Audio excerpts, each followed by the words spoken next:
Good afternoon. This is Mark Harrison with Sewer Line Check Professionals. I am here at 20220 Paradise Lane in Topanga, and I'm preparing to perform a video examination of the main sewer lines here on the property. Now, the main sewer lines are the portions of the waste drainage piping that lie exterior to the structures. They lie underground and connect the building drain line systems to, in this case, private disposal systems, seepage pits or septic systems. Our examination today is not focused on the building drain system, which would be the waste drainage piping that is underneath or interior to the structure. So if further evaluation is desired regarding those building drain line systems, a licensed plumbing contractor should be contacted, or a specialty building drain line video examination can be set up through our office. So I'm going to be beginning my examination today from a 4-inch cleanout here I found over on the right side of the main house. This is right by our water heaters and our washer and dryer that are outside.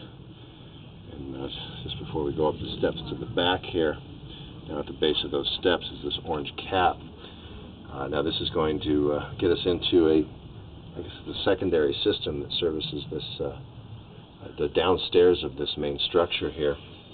And what I've discovered is this is servicing only the toilet of that downstairs bathroom.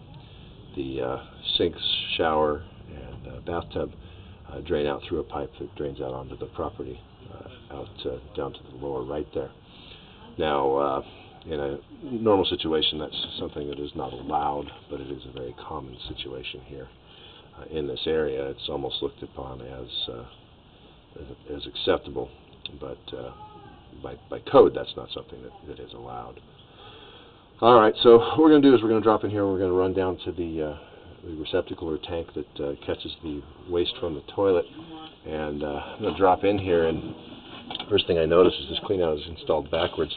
It's actually installed in a fashion that wants to push us back towards the toilet.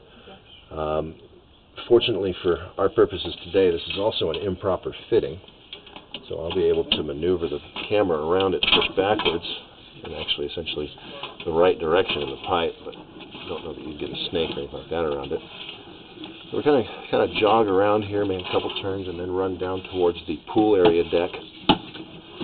And then as we're dropping down, we're going to enter into a T fitting, which is the discharge into the actual tank itself.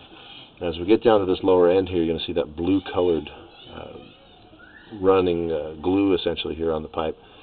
That's actually a glue compound that's intended for a PVC style piping. It's not made or designed for the ABS piping. It's the ABS compound actually creates a chemical weld in the line, and this is more of just simply a glue joint. So very likely this wasn't done by a licensed plumbing contractor, or they just didn't have the glue and said this will work fine. Not that I see any issues with it now, but it is a situation that we don't know how those joints are going to hold up. They may or may not separate with ground movement, things like that. Slight low point where you connect into this T. Doesn't really appear to be affecting the line, but this is the drop into the tank itself. I did track and locate that and pointed it out to a contractor that's here examining the septic systems themselves. So I would refer you to his report and findings on the septic tank. Alright, so we're going to reset to the other side of the main house where I found a cleanout that's going to run us over to the primary septic system. It looks like it's going to pick up both the main house and the guest area above that second structure over there. So we'll reset there and take a look at those lines.